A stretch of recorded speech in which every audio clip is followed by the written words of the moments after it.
rekam tuh.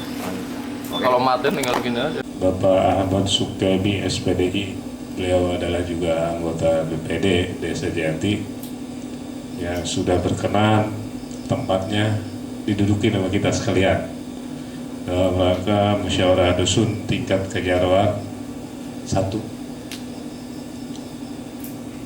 Yang terhormat Bapak Ketua RT, Ketua RW yang sudah hadir, terima kasih atas kehadirannya memenuhi undangan kita semua. Segala puji bagi Allah Tuhan semesta alam atas berkenannya di malam hari ini kita awali dengan musyawarah dusun tingkat kejarwan 1. Kemarin tuh sebetulnya sweet, gambreng. Ada beberapa tuh ketua RT ngobrol dengan saya. Ayo minggu pertama siapa, minggu kedua siapa gitu dan seterusnya. Kemudian karena memang waktunya mepet, tanggal 30 Juli kita sudah harus store kegiatan, judul kegiatan. Makanya udahlah, suka tidak suka kejarwan hiji guys, minggu kedua di bulan Juli. Artinya musdus pertama tingkat kejarwan 1 di pemerintahan Desa Jayanti.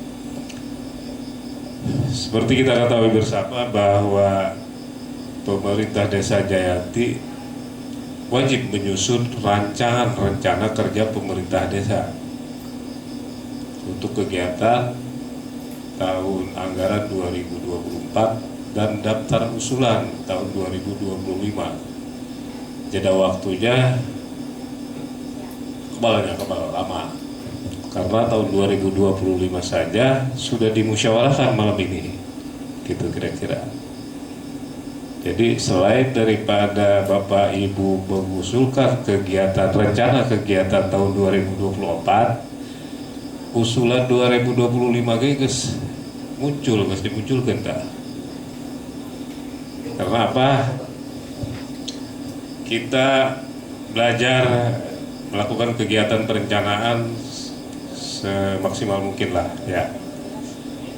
Jadi jangan sampai lagi terjadi kegiatan ujung-ujung direncanakan terpugu-pugu ayah judulnya didanai deh gitu. Jadi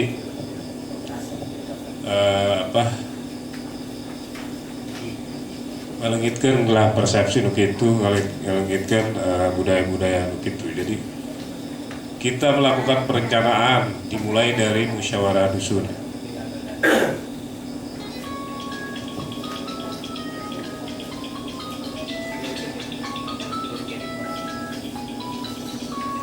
Mestinya musyawarah dusun ini dilakukan bisa saja di tingkat RT, tapi ngalai deh lah tingkat RT mah kepanjangan waktunya 30 RT 30 kali.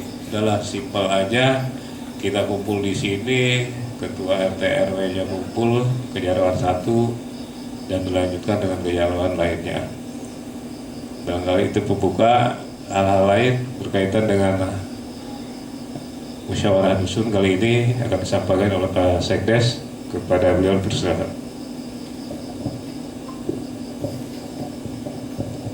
Assalamualaikum warahmatullahi wabarakatuh. Alhamdulillah wa syukurillah wa ni'matillah wala haula wala quwata illa billah, amma ba'du. Yang saya hormati Bapak Sekretaris Penyusun RKPDes Bapak Edi Sukandi, sekaligus beliau sebagai kasih kaur perencanaan di Desa Jayanti.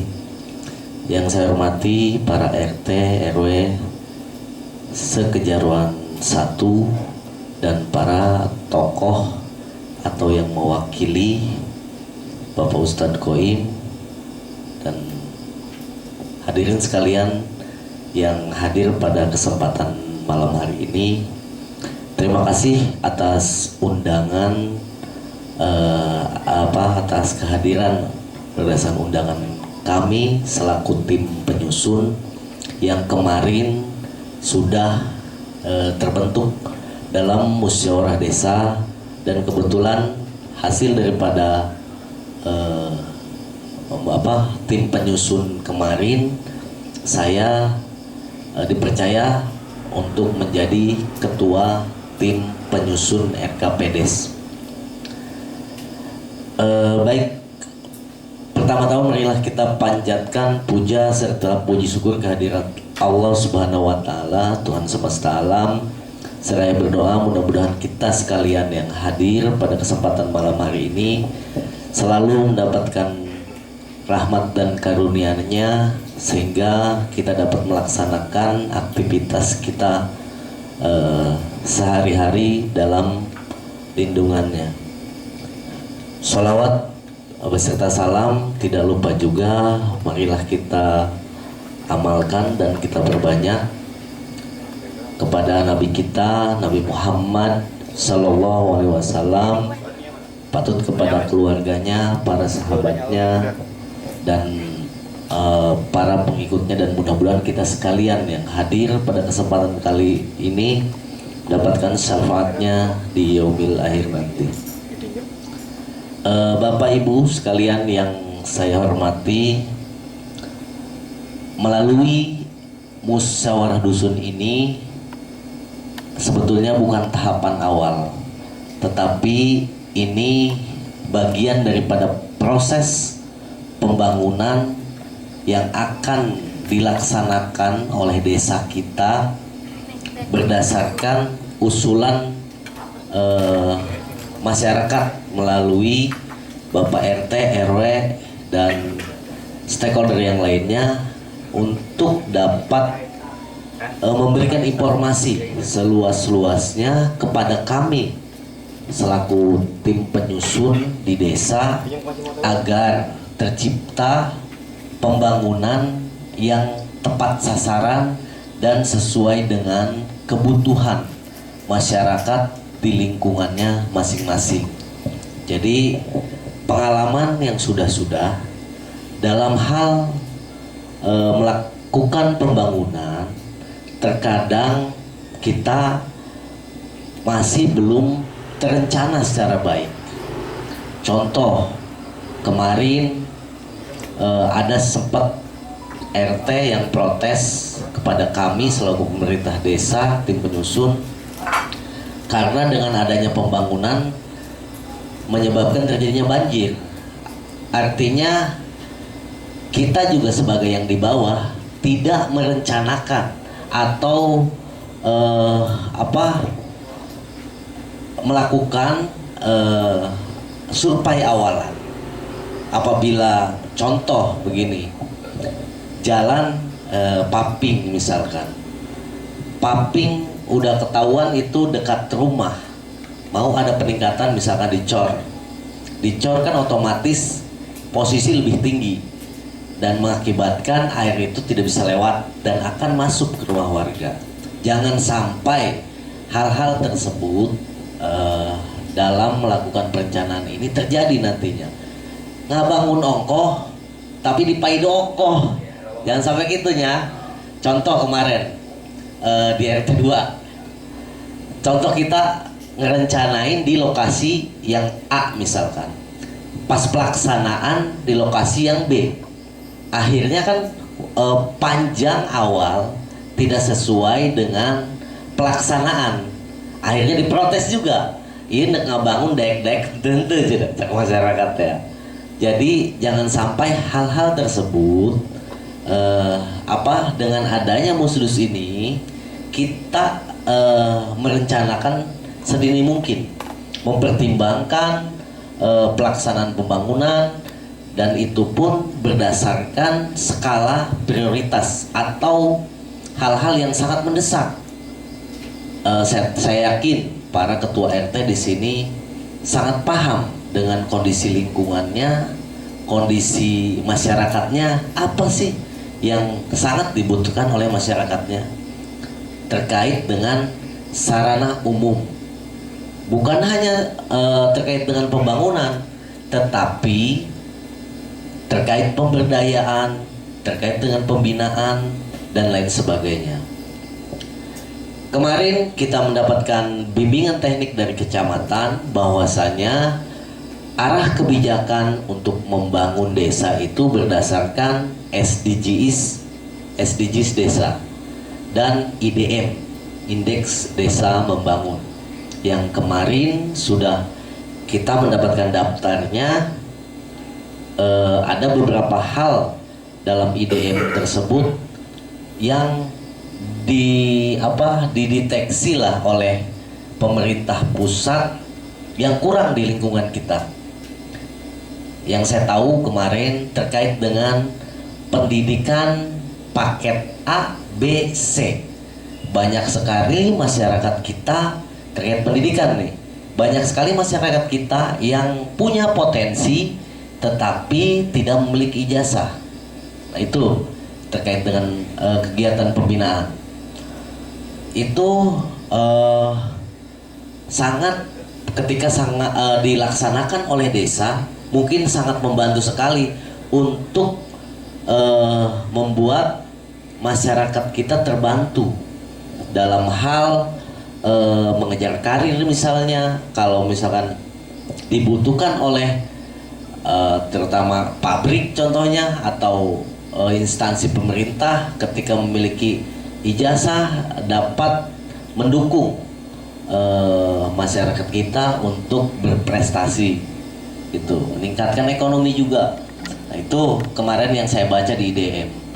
Terus selanjutnya terkait dengan kenakalan remaja, perlu juga ada pembinaan oleh kita, karena banyak sekali kemarin terjadi masalah tawuran, gangster, dan itu kita perlu ada solusi juga. Kemarin saya pernah mendampingi 3 kasus anak di bawah umur yang terdapat kasus sajam. Nah, itu sangat luar biasa lah bagaimana orang tua mendampingi anak tersebut sampai dengan permasalahan itu selesai. Luar biasa capeknya. Nah, itu hal-hal tersebut kita sebagai pemangku kebijakan, baik sebagai RT yang di bawah, terutama kami yang di desa, perlu memikirkan hal-hal yang tersebut untuk dapat membantu masyarakat kita terhindar dari hal-hal yang tidak diinginkan. Terkait dengan pembangunan, banyak sekali masyarakat yang hanya mengusulkan tetapi tidak mempertimbangkan skala prioritasnya. Kemarin kita ada protes juga dari RT Garahium. 2021 kita melaksanakan pembangunan di sana. Kurang lebih 173 meter spal. Tetapi kemarin wilayah tersebut protes. Kapan dibangunnya kita? 2002 hiji geus dibangun. Karena di sana menyebabkan aliran air yang terbangun tergenang di masyarakat. Jadi tidak tuntas pembangunan itu karena terbentur dengan biaya. Kita desa pengen membangun secara keseluruhan, tetapi dengan keterbatasan anggaran yang harus dibagi-bagi kepada wilayah-wilayah yang dianggap menjadi skala prioritas, akhirnya yang harusnya itu menjadikan membantu masyarakat terhindar dari banjir, DBD dan lain sebagainya, tetapi dengan kesalahan perencanaan itu menyebabkan dampak yang kurang baik di lingkungan, bahkan dampak banjir. Dijieun sepal ongkoh tapi aya banjir kan. Jadi tidak membantu. Makanya kami di sini mengajak kepada para RT, RW dan pemangku jabatan di masyarakat untuk dalam hal perencanaan harus benar-benar diperhitungkan jatuhnya air, panjangnya lokasi yang akan terbangun, terus dampak kepada lingkungan seperti apa, harus kita perhitungkan secara matang. Jadi asal jangan ngusulkan doang, panjang sekian, tetapi dampak yang akan terjadi nantinya harus kita perhitungkan juga ke depan, supaya pembangunan kita tidak sia-sia, tidak mubazir lah, tidak mubazir. Karena hal-hal yang mubazir itu tidak disukai oleh Allah cenah gitu. Cak Ustad Koim game itu ya, Ustad itu. Jadi sekedar masukan, nanti mungkin silakan mengusulkan hal-hal yang dianggap penting di wilayahnya untuk dapat kita tampung dan kita realisasikan. Sebab kadang RT atau masyarakat di bawah beranggapan seperti ini, nyatetan bahe ongkoh tapi dibangun hente gitu. Tetapi kan ini harus kita perhitungkan dalam hal menentukan skala prioritas.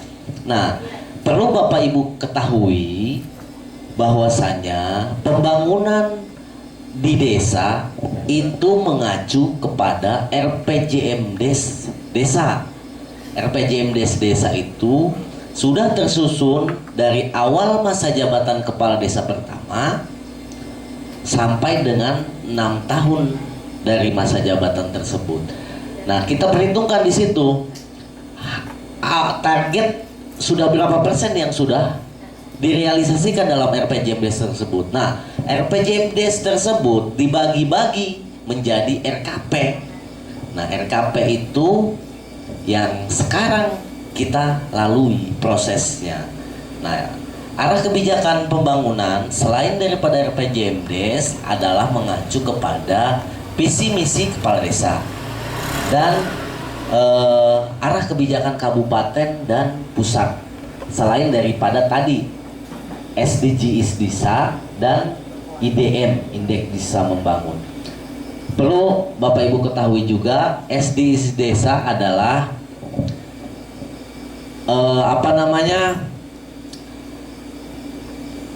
desa tanpa kemiskinan. Ada 19 indikator yang dalam termasuk SDGs desa.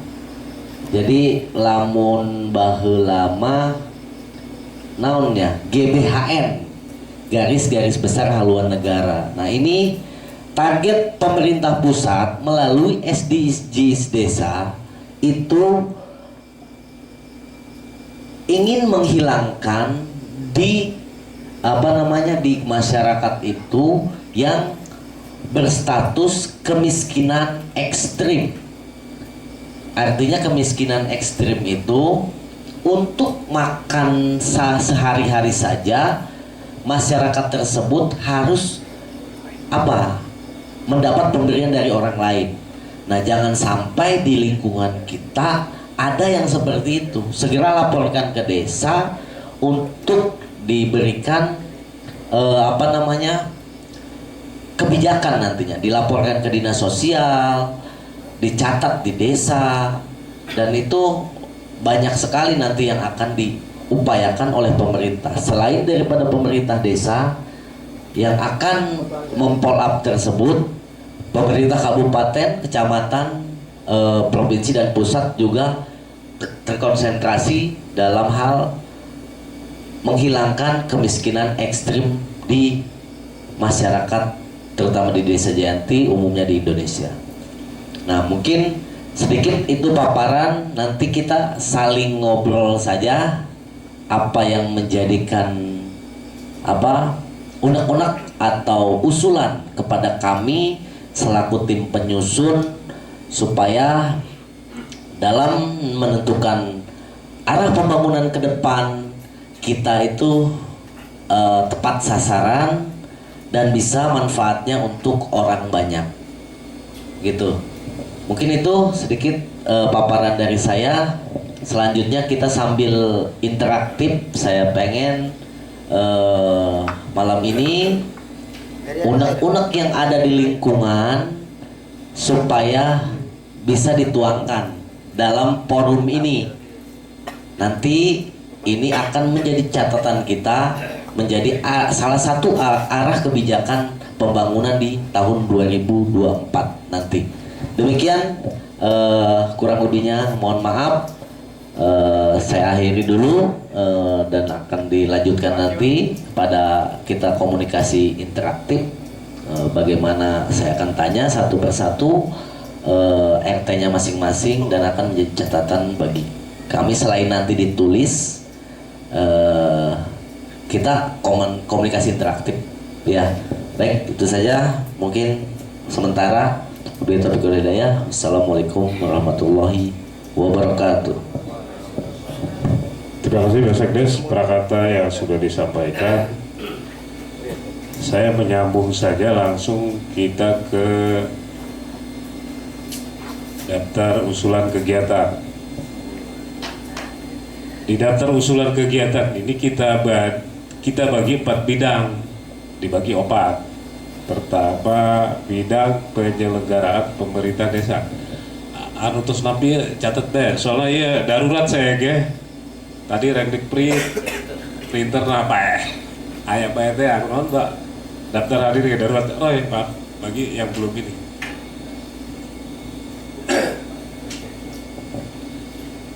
Mohon dicatat sama Bapak Ibu di perencanaan kegiatan. Pertama, bidang penyelenggaraan pemerintah desa. Itu poin 1 atau bidang 1 ya. Bidang 1, bidang penyelenggaraan pemerintah desa. Dan kayak ku Bapak Ibu diuraikan deh itu dah ada usulan non di bidang hiji eta, di bidang penyelenggaraan pemerintah desa. Kemudian nomor 2, bidang pelaksanaan pembangunan desa. Ampura ya, padahal mah setekuduk kieu tinggal ngesian Pak. Cuma bidang pelaksanaan pembangunan desa, bidang kedua ya.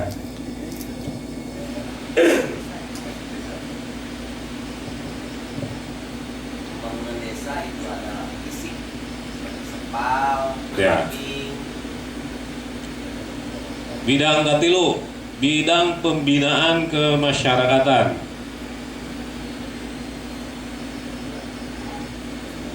Bidang pembinaan kemasyarakatan.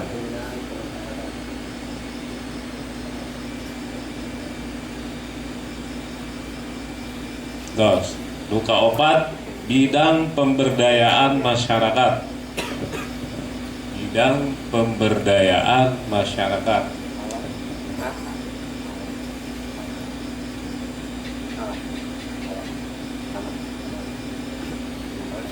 Sudah? Luka 5, bidang penanggulangan bencana. Bidang penanggulangan bencana. Bidang penanggulangan bencana, darurat dan mendesak. Bidang penanggulangan bencana, darurat dan mendesak.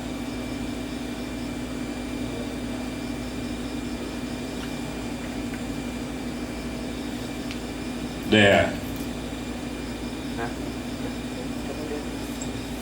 Isiannya apa sih? Contoh begini, bidang penyelenggaraan pemerintah desa. Kalau rapat-rapat yang intens, yang regulasinya ada gitu ya, reguler sifatnya, itu pasti rapat yang dilaksanakan oleh pemerintah desa. Lamun RT mah usul ke insentif RT gitu.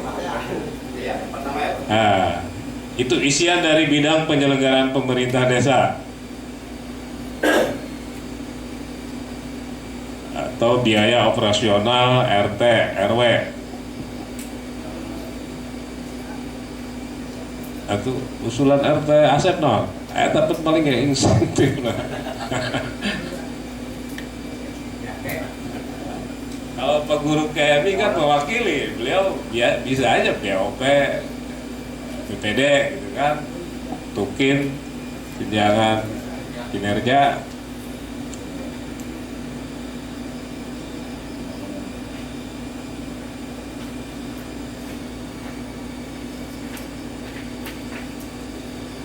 Udah ya.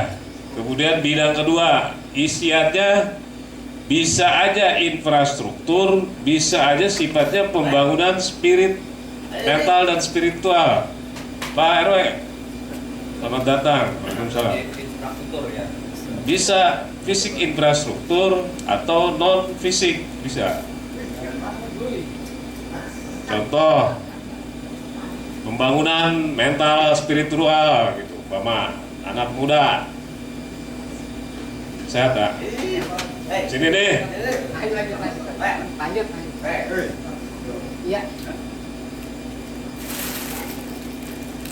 Jadi untuk isian bidang 2 tidak hanya infrastruktur, tapi guys lah umumnya di orang mah infrastruktur paling ya. Spal, jalan paving, peningkatan jalan. Kami pikir 99% jalan lingkungan di Desa Jati sudah terisi, sudah terhampar oleh kegiatan pembangunan. Cuman geus garoreng bener. Nah, judulnya dirubah. Jangan pembangunan lagi, peningkatan jalan. Jadi setelah dipaving bisa aja lanjutannya di hot mix atau betonisasi.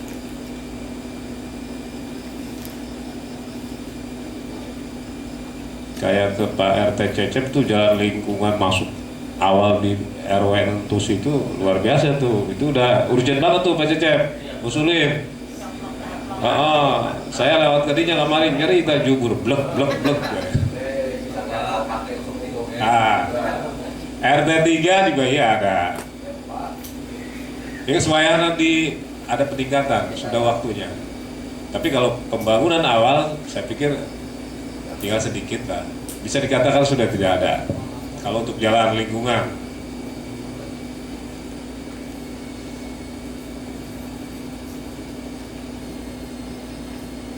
Kemudian bidang 3, pembinaan kemasyarakatan. Bapak Ibu justru lebih nyawati kami lingkungannya seperti apa. Bidang pembinaan kemasyarakatan. Pembinaan olahraga kah, pembinaan penyalahgunaan narkoba, pembinaan KDRT dan lain sebagainya. Yang sifatnya memang aya di lingkungan orang tah. Gejolak yang ada di lingkungan kita. Aya tetangga rupa sehat guys, aing ngusulkeun pembinaan KDRT umpama ieu mah.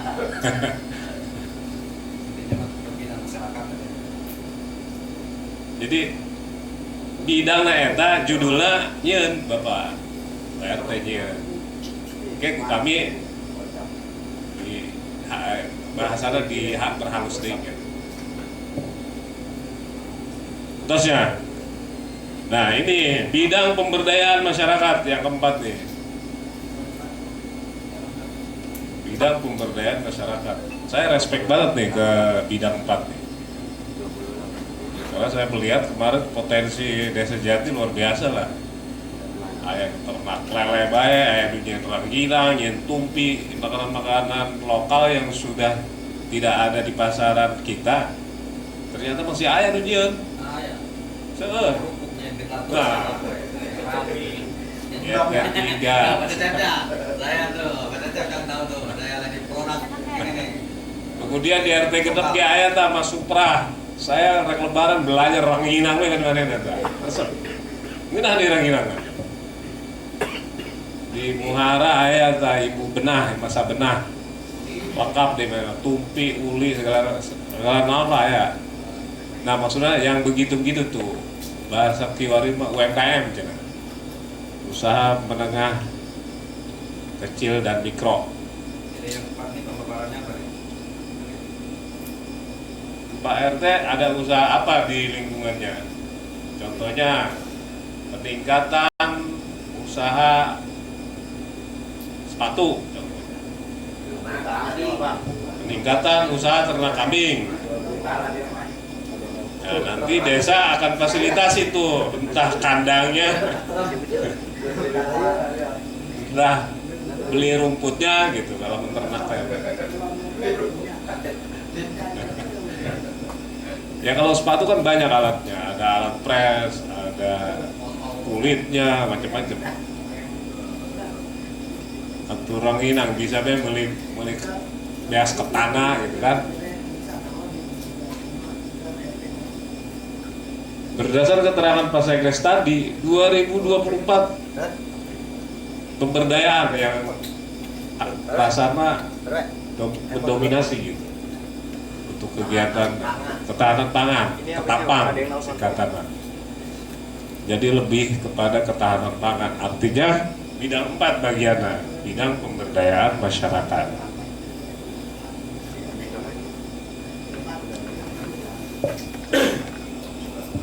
Terusnya gambaran usulan kayak di rekap deh di imah, ditunggu, nggak harus selesai malam ini karena memang darurat, memang saya juga.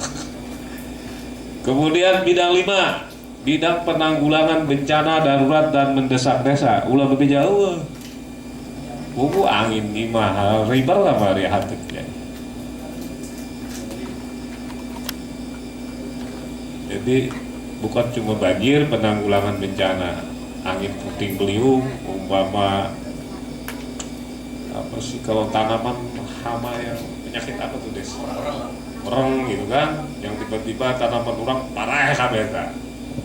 Itu juga bagian dari bidang penanggulangan bencana darurat dan mendesak. Karena sudah apa ya? Sudah mengganggu ya keamanan keluarga itu, keamanan ekonominya, kenyamanannya. Ujung-ujung kayak puting beliung, saja walau bisa, tapi ulah tinggal. Ibar kenteng, hah?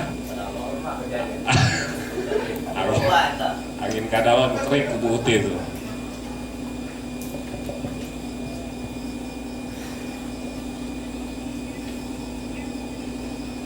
Harus muncul juga bidang 5, jangan sampai nggak ada. Karena pengalaman kemarin-kemarin kan ada aja ternyata kan di desa kita.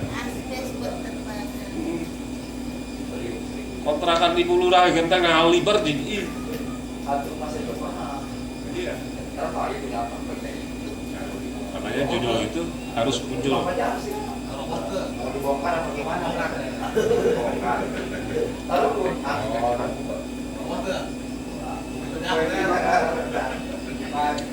Yang poin 5 satu penanggulangan, jadi itu sifatnya berupa apa yang harus diusulkan? Ya. Banyak Pak. Contoh begini, dalam penanggulangan bencana itu kan banyak hal yang bisa dilakukan. Contoh begini, misalkan ada pohon roboh ke ini. Nah, kita mengusulkannya apa? Gergaji mesin untuk memotong pohon-pohon tersebut. Itu bisa dalam masukan ke bencana dan darurat desa. Terus kita juga bisa mengusulkan ketika terjadi bencana ada stimulus kepada masyarakat yang terkena bencana. Contoh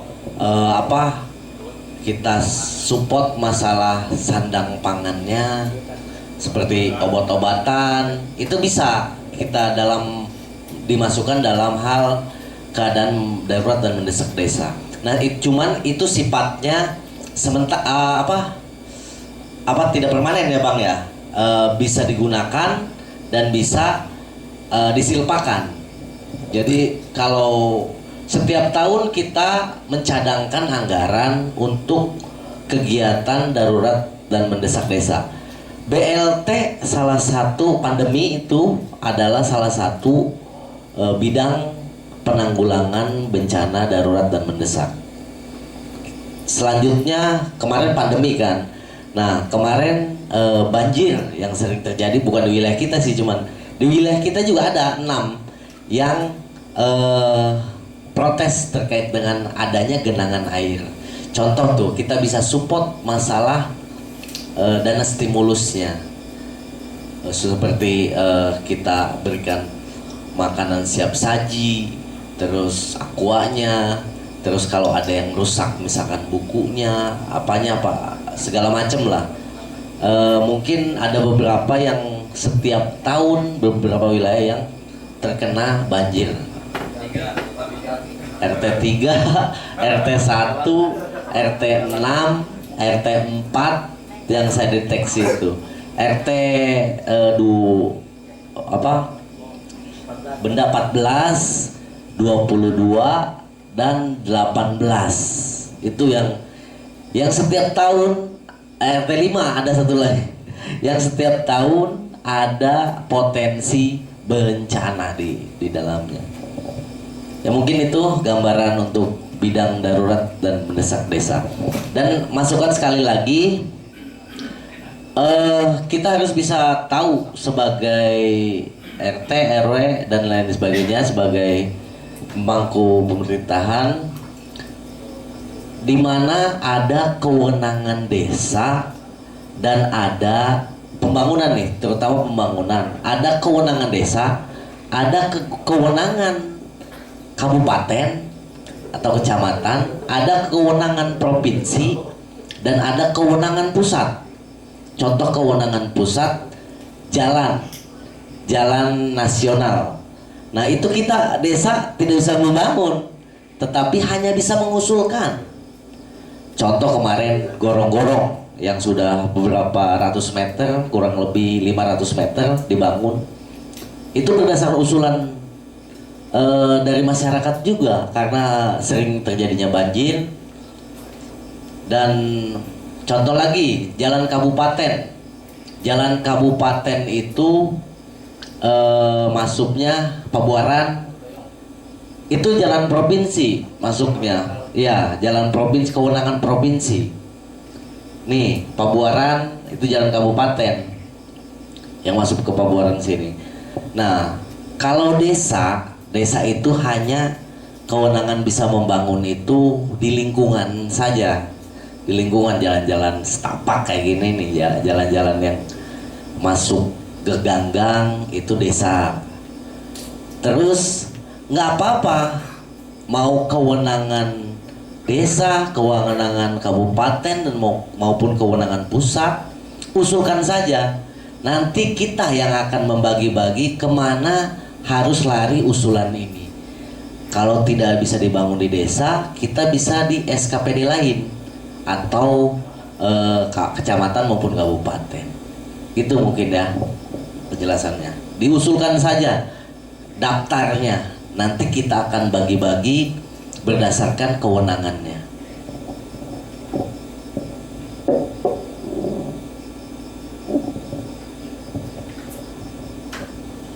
Terus kebenaran ya, alhamdulillah Pak Ustadz hadir. Jadi bidang pembinaan kemasyarakatan, bidang tilu tah. Ini juga ada kaitannya yang menyentuh ke keagamaan ya Des ya. Mudah-mudahan gitu, kegiatan-kegiatan budaya orang usul ya, muludan, rojab gitu kan. Kemudian bidang tilu. Terus apa sih kerjasama antar umat beragama dan naon tak sebutan? Yes. Jadi kerukunan umat beragama model gini ya. Toleransi. Ini umpama Katolik, Protestan, gitu, Islam, ngobrol supaya jangan ada gesekan kayak di Urak-Wawi lah. Tapi kan di wilayah-wilayah lain karena memang tidak dihidupkan itu, mungkin ya, sehingga selalu ada gesekan antar umat beragamanya. Orang mah sedetik gimana lah. Ya, nggak apa-apa pengajian gitu kan, pengajian rutin tuh sulit aja nggak apa-apa.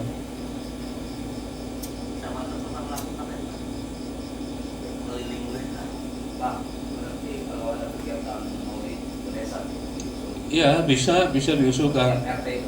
Boleh.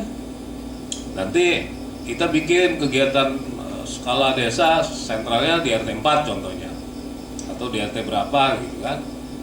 biji kan juga lain support desa tumpang penawana umpama mah karena kecamatan kan juga begitu tahun 2021 juga mengadakan kegiatan mulut pakai anggaran kecamatan sudah boleh ya desa sudah boleh Kabupaten Orang kegiatan orang di atas pusat tapi PHBN. Kalau PHBN mah lebih cenderung ke kegiatannya Pak. Kegiatan contoh bola gitu kan.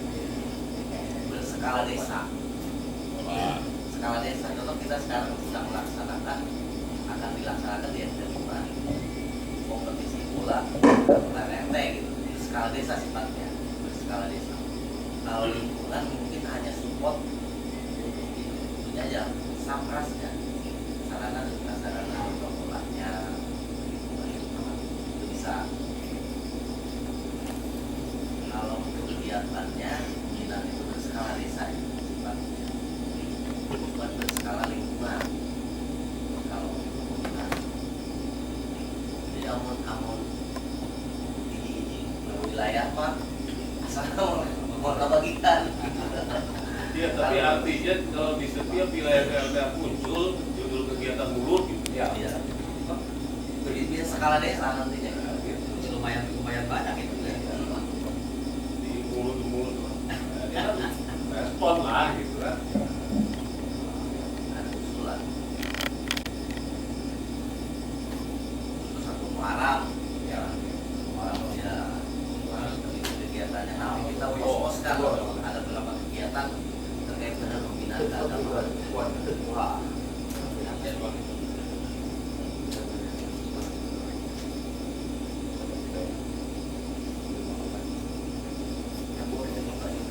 Iya, coba saya lihat usulan RT 4, lihat dulu, lihat aja. Usulnya nggak apa-apa. Baru tadi itu lihat peningkatan jalan organisasi. Ya, sok-sok mangga, silakan. Pengalaman dari tahun ke tahun Pak, di desa kita kan masih ada beberapa titik yang dampak bencana alam maupun banjir. Sempat dengan BPM dari kecamatan kita pilih ada beberapa warga yang membutuhkan bantuan saat rumahnya terendam. Terkadang kita mau akses ke rumah tersebut butuh akses buat bawa warga sekitar, bawa ke daratan, apa aja Evakuasi lah. Terkadang kita jujur kemarin sempat ditegur juga oleh pihak kecamatan khususnya Bukti PMI. Memang perahu karet di kecamatan baru ada satu kalau nggak salah. Kalau misalkan kita usulkan perahu karet untuk wilayah di desa Dianti, mudah-mudahan direalisasikan. Karena titik viral itu bedak digariskan sebagian dengan kebun tanda. Itu udah tiga titik tersebut tidak bisa dihindari. Memang itu tiap tahun ya Pak ya terjadi. Mudah-mudahan bisa terlaksana lah usulan perahu karet, tapi ada kendala dalam perawatan Pak. Kalau udah perahu karet itu stop Pak, dia tidak bisa dikempeskan. Itu kayak yang di kecamatan udah di apa nggak bisa juga, dia ada di depan dengan arti itu Tapi kita negara. kurang tahu Pak, itu dari PNG langsung sama dari sama.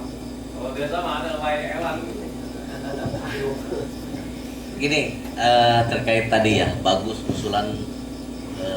Emang betul kita pun di tahun 2022 kemarin diarahkan untuk pengadaan untuk bencana perahu karet. Nah, setelah ada konsultasi dari pihak BPBD Kabupaten Tangerang dan Wahana PC, terkendala masalah perawatan perahu karet.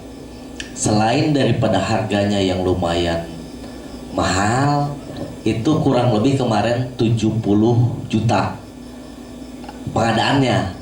Nah, untuk perawatan kalau kempes dia itu kan kalau ditaruh nanti kempes. Jadi itu untuk penambalannya itu harganya lumayan juga untuk biayanya. Nah kemarin ada saran dari BPBD dan Wahana PC untuk dibuat semacam bukan perahu karet tetapi dari bahan drum tuh yang kayak drum tapi ada dia apa sih namanya? Hah? Pilin apa sih dulu itu?